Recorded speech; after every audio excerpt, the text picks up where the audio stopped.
Assalamualaikum warahmatullahi wabarakatuh dan salam sejahtera. Selamat datang ke forum ilmiah kita pada hari ini yang bertajuk Peranan dan Pemikiran Dua Tokoh dalam Memartabatkan Bahasa Melayu. Forum ini diadakan bagi memberi pencerahan tentang bagaimana tokoh-tokoh besar bahasa Melayu berjuang memastikan bahasa kita terus hidup, dihormati dan berkembang dalam arus kemodenan. Bersama saya pada hari ini dua panel yang hebat. Di sebelah kanan saya saudara Daniel yang akan mengupas tentang Profesor Emeritus Dr. Nik Safiah Karim, tokoh wanita yang gigih dalam memperkasakan bahasa Melayu dalam dunia moden. Dan di sebelah kiri saya Saudara Danish yang akan membincangkan tokoh tersohor linguistik negara, iaitu Profesor Emeritus Dr. Asmah Haji Omar. Sebelum kita melangkah lebih jauh, izinkan saya memperkenalkan serba sedikit latar kedua-dua tokoh ini. Profesor Emeritus Dr. Asmah Haji Omar dilahirkan di Johor pada tahun 1940. Ialah pakar linguistik terulung di dalam Malaysia. Beliau banyak menghasilkan karya ilmiah seperti Nahu Melayu Mutakhir dan Ensiklopedia Bahasa Melayu. Sumbangannya menjangkau bidang tata bahasa, sosiolinguistik dan perancangan bahasa. Sementara itu, Profesor Emeritus Dr. Nik Safiah Karim dilahirkan di Kelantan pada tahun 1939 yang juga merupakan tokoh bahasa yang amat dihormati dan disegani. Beliau ialah salah seorang pengarang utama Tata Bahasa Dewan dan aktif memperjuangkan kedudukan bahasa Melayu dalam sektor pendidikan dan pentadbiran awam. Baiklah, marilah kita mulakan forum dengan soalan pertama. Saudara Danish, bolehkah saudara jelaskan apakah peranan utama Profesor Asmah Haji Omar dalam memartabatkan bahasa Melayu pada zaman kini? Baik, terima kasih saudara moderator. Profesor Asmah Haji Omar ialah tokoh yang sangat berjasa dalam memperkukuh kedudukan bahasa Melayu melalui kajian ilmiahnya. Beliau telah menulis lebih 100 karya ilmiah yang menyentuh aspek linguistik Melayu, termasuklah fonologi, morfologi dan sosiolinguistik. Salah satu sumbangan penting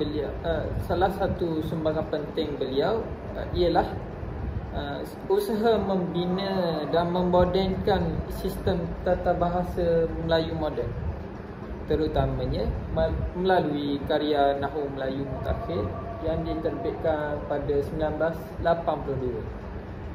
Buku ini menjadi rujukan utama dalam dunia akademik hingga ke hari ini.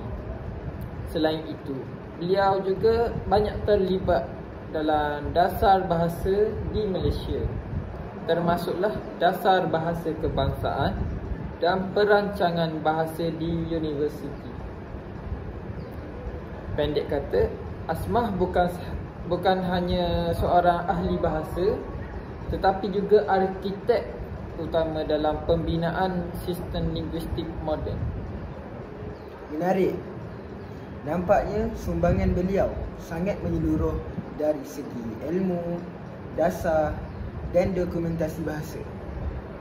Baik, saudara Daniel pula, boleh jelaskan peranan utama Profesor Nik Safiah Karim dalam konteks memperkukuh bahasa Melayu? Baiklah, terima kasih moderator.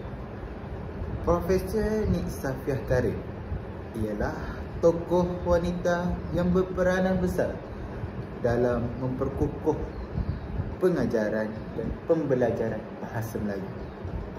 Antara sumbangan utamanya ialah menjadi ketua editor Tata Bahasa Dewan pada tahun 1986. Karya rujukan paling penting dalam pendidikan bahasa Melayu. Beliau juga terlibat aktif dalam Dewan Bahasa dan Pustaka di DBP, menulis rencana ilmiah serta memperjuangkan penggunaan bahasa Melayu yang betul. Yang menarik, beliau melihat bahasa Melayu bukan sekadar alat komunikasi, tetapi alat perpaduan dan pembangunan minda bangsa. Hebat. Jadi, dapat kita lihat kedua-dua tokoh ini memainkan peranan yang sangat besar dalam mengembangkan bahasa Melayu. Asmah dari segi ilmiah dan teori, manakala Nik Safiah Karim pula dari segi pendidikan dan penggunaan rasmi. Baiklah, sekarang kita masuk ke bahagian analisis. Bagaimana pula corak pemikiran kedua-dua tokoh ini berbeza dan saling melengkapi dalam perjuangan bahasa Melayu? Kalau kita lihat, Asmah Haji Omar lebih menekankan kepada aspek ilmiah dan analisis linguistik. Beliau banyak meneliti struktur bahasa Melayu secara saintifik dan berpendapat bahawa kekuatan bahasa Melayu bergantung pada sistem dan keilmuan yang kukuh. Bagi beliau, memartabatkan bahasa bukan sekadar slogan, tetapi mesti disokong dengan kajian dan dokumentasi akademik yang mantap. Betul tu. Sementara itu, Nik Safiah Karim pula melihat perjuangan bahasa dari sudut penggunaan sosial dan pendidikan. Beliau menegaskan bahawa bahasa hanya akan hidup jika digunakan secara meluas oleh masyarakat kita. Oleh itu, fokus beliau ialah pada pembakuan tata bahasa dan penggunaan bahasa Melayu dalam urusan rasmi serta pendidikan tinggi. Dalam erti kata lain, Asmah membina ilmu bahasa, manakala Nik Safiah memastikan ilmu itu diamalkan dalam masyarakat. Menarik. Jadi, kedua-duanya saling melengkapi. Satu di mamat ilmu dan satu lagi di pentas masyarakat. Sekarang, bagaimana pula cabaran yang dihadapi mereka dalam perjuangan bahasa Melayu ini? Bagi Profesor Asmah, cabaran utama ialah arus globalisasi dan perubahan struktur sosial. Beliau perlu memastikan bahasa Melayu tetap relevan dalam dunia sains dan teknologi yang didominasi bahasa Inggeris. Namun, beliau tetap optimis. Katanya, bahasa Melayu tidak akan pupus jika ada masyarakat yang berfikir dalam bahasa itu. Manakala, bagi Profesor Nik Safiah, cabarannya ialah sikap masyarakat sendiri. Beliau sering menegur golongan muda, terutamanya yang lebih gemar menggunakan bahasa rojak atau tidak menghormati tata bahasa. Namun, beliau tidak menolak kemodenan. Sebaliknya, menegaskan bahawa bahasa boleh berkembang asalkan asasnya kukuh. Wah, saya suka perbezaan pendekatan itu. Kedua-duanya tegas, tetapi masih terbuka terhadap perubahan zaman. Baiklah, sebelum kita menutup forum ini, saya ingin tanya secara santai. Jika kedua-dua tokoh ini masih hidup dan duduk bersama kita, apa agaknya nasihat mereka kepada generasi muda pada zaman sekarang? Saya rasa Profesor Asmah akan berkata, kuasailah ilmu bahasa kamu kerana disitulah kekuatan pemikiranmu. Beliau pasti menasihati agar kita memahami struktur dan logik bahasa, bukan sekadar menggunakannya. Saya pula yakin bahawa Profesor Nik Safiah akan berpesan, gunakan bahasa dengan penuh kesedaran dan kebanggaan. Maksudnya, jangan malu berbahasa Melayu. Biarlah kita moden tetapi masih berjiwa bangsa. Indah sungguh pesanan itu. Saya yakin kedua-dua tokoh ini akan berbangga melihat generasi kini berbicara dengan penuh kesedaran tentang perjuangan bahasa. Terima kasih atas perkongsian menarik daripada kedua-dua panel. Saya ingin kita berbincang sedikit tentang masa depan bahasa Melayu. Dalam dunia digital dan global hari ini, di manakah kedudukan bahasa kita pada pandangan saudara? Soalan yang sangat baik, Haziq.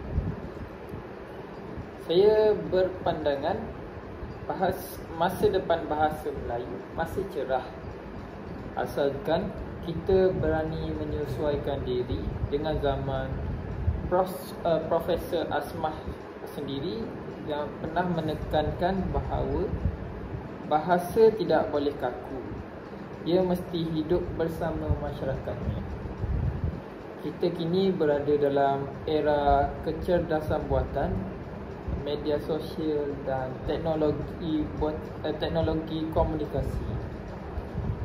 Jika bahasa Melayu mampu menyesuaikan diri dalam bidang sains, teknologi dan digital, contohnya dalam kandungan pendidikan aplikasi AI dan terjemahan automatik, maka bahasa ini akan kekal relevan. Saya sangat bersetuju. Namun, saya juga ingin tekankan bahawa kemajuan teknologi tidak boleh dijadikan alasan untuk kita abaikan nilai dan tata bahasa. Profesor Nik Safiah Karim sering mengingatkan bahawa bahasa ialah cerminan pemikiran bangsa. Kalau bahasa kita rosak, maka rosaklah cara kita berfikir. Jadi, cabaran utama generasi kini ialah menggunakan teknologi tanpa menjejaskan keaslian bahasa. Contohnya, dalam media sosial, kita boleh kreatif, tetapi jangan sampai hilang hormat pada struktur dan ejaan bahasa Melayu. Menarik tu. Maksudnya, generasi kita perlu seimbang antara tradisi dan inovasi. Kalau terlalu kaku, bahasa kita ketinggalan. Kalau terlalu bebas, bahasa kehilangan identiti. Bagaimana pula cara untuk kita sebagai anak muda memainkan peranan dalam memastikan bahasa Melayu terus dimartabatkan? Saya rasa bermula dari diri sendiri. Kita boleh gunakan bahasa Melayu dengan betul dalam penulisan, ucapan atau media sosial. Kalau semua orang ambil tanggungjawab kecil ini, kesannya besar. Selain itu, institusi pendidikan dan universiti juga mesti memperkasakan pengajaran bahasa Melayu dalam bidang profesional seperti undang-undang, sains dan ekonomi. Saya tambah sedikit ya.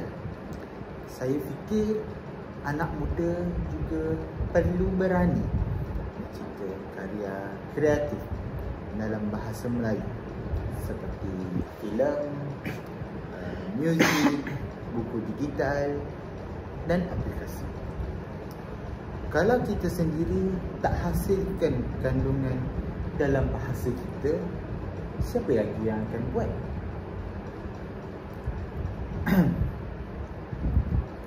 Bahasa hanya hidup kalau ia digunakan dalam semua bidang, bukan sekadar di bilik darjah sahaja. Betul tu. Nampaknya perjuangan bahasa Melayu kini bukan sekadar milik cendekiawan, tetapi tanggungjawab semua rakyat Malaysia. Saya tertarik dengan kata-kata Profesor Asmah, iaitu bahasa Melayu akan terus hidup selagi ada penuturnya yang berfikir dan berasa dalam bahasa itu. Itu sangat mendalam dan benar-benar mengajar kita untuk berfikir. Ya, dan saya juga teringat kata-kata Prof. Nik Safiah yang berbunyi, bahasa ialah akar bangsa. Jika tercabut, bangsa itu akan goyah. Jadi, selagi kita mencintai akar itu, pokok bahasa Melayu akan terus hidup. Indah sekali pandangan kalian berdua. Saya percaya forum hari ini bukan sahaja membuka minda, tetapi juga menyemai semangat untuk kita menjaga dan mengembangkan bahasa Melayu dengan penuh cinta dan bertanggungjawab. Terima kasih atas perkongsian yang bernas tadi. Sekarang kita buka ruang kepada hadirin untuk sesi soal jawab. Baiklah, saya akan baca soalan tersebut. Assalamualaikum dan salam sejahtera. Saya Amir dari Fakulti Bahasa. Soalan saya kepada saudara Danish, dalam era globalisasi ini, ramai pelajar lebih gemar menulis dan berfikir dalam bahasa Inggeris. Adakah ini menandakan bahasa Melayu semakin lemah? Terima kasih saudara Amir atas soalan yang sangat baik. Saya berpendapat penggunaan bahasa Inggeris tidak semestinya melemahkan bahasa Melayu. Yang penting ialah identiti linguistik kita tetap kukuh. Profesor Asmah Haji Omar sendiri pernah menegaskan bahawa penguasaan dua bahasa adalah satu kelebihan. Tetapi bahasa Melayu mesti kekal menjadi bahasa ilmu dan budaya kita. Jadi cabarannya ialah seimbang. Gunakan bahasa Inggeris untuk akses global, tetapi kekalkan bahasa Melayu sebagai akar ilmu dan jati diri. Menarik jawapan tu. Bukan soal menolak bahasa lain, tetapi mengekalkan keseimbangan. Baik, ada soalan seterusnya daripada hadirin. Saya Aina dari Jabatan Komunikasi. Soalan saya kepada saudara Daniel. Dalam media sosial sekarang, ramai anak muda guna bahasa rojak dan singkatan. Adakah ini akan menjejaskan sedikit sebanyak mutu bahasa Melayu pada masa akan datang? Baiklah, terima kasih atas soalan yang sangat relevan seperti tadi. Baiklah, fenomena bahasa rojak memang tidak dapat dielakkan dalam komunikasi kasual. Tetapi yang penting ialah kesedaran konteks. Profesor Nik Safiah Karim pernah menulis bahawa bahasa berubah mengikut zaman. Tetapi perubahan itu mesti berpaksikan sistem dan nilai bahasa itu. Maksudnya, jika kita menulis rasmi atau akademik, tata bahasa mestilah dijaga. Tetapi dalam komunikasi santai seperti media sosial, variasi boleh diterima asalkan tidak keterlaluan. Bahasa akan terus hidup jika digunakan secara bijak dan seimbang. Jawapan yang matang dan seimbang. Baik, ada satu lagi soalan yang terakhir sebelum kita ke penutup. Baiklah, sekarang saya akan baca soalan tersebut. Saya Liana, pelajar tahun akhir. Soalan ini untuk kedua-dua panel. Bagaimana kita boleh menggalakkan minat generasi muda terhadap bahasa Melayu supaya tidak hanya melihatnya sebagai subjek sekolah? Bagi saya, bahasa Melayu perlu dihidupkan dalam aktiviti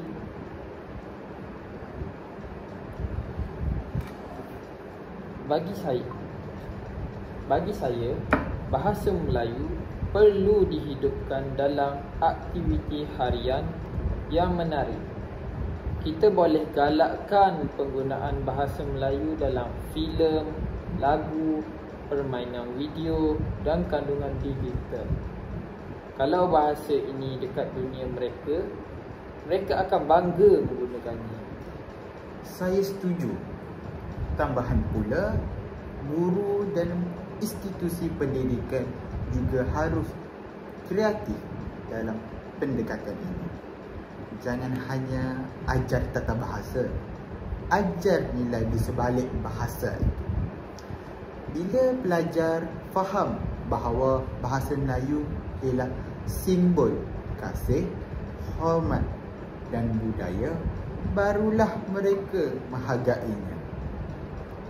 Seperti kata Profesor Nik Safiah, bahasa bukan sekadar alat bicara, tetapi alat membina peribadi bangsa. Hebat sungguh pandangan kedua-dua panel. Saya rasa hadirin kita pun semakin faham bahawa perjuangan bahasa bukan hanya di bilik darjah, tetapi dalam kehidupan seharian. Terima kasih kepada semua yang bertanya. Soalan yang sangat bermakna dan sangat mencabar minda panel-panel kita. Baik, sebagai rumusan forum pada hari ini, yang pertama, Profesor Asmah Haji Omar berperanan sebagai ilmuwan linguistik yang membina teori dan sistem bahasa Melayu moden. Yang kedua, Profesor Nik Safiah Karim pula berperanan sebagai pendidik dan penggerak sosial bahasa, memperkukuh penggunaannya dalam masyarakat. Dan yang ketiga, dari segi pemikiran, Profesor Asmah menekankan ilmu dan keilmian, manakala Nik Safiah pula menekankan aplikasi dan nilai dalam kehidupan. Kedua-duanya menjadi contoh tokoh yang bukan sahaja mencintai bahasa, tetapi berjuang dengan ilmu dan tindakan. Sebelum kita akhiri, izinkan saya tutup dengan kata hikmah. Bahasa menunjukkan bangsa, dan bangsa yang memuliakan bahasanya tidak akan hilang di dunia. Sekian terima kasih kepada panel jemputan, iaitu saudara Danish dan saudara Daniel, serta semua hadirin yang bertanya soalan sepanjang forum ini. Semoga pembincangan ini menyemai semangat cinta dan tanggungjawab terhadap bahasa Melayu. Terima kasih dan salam perjuangan bahasa.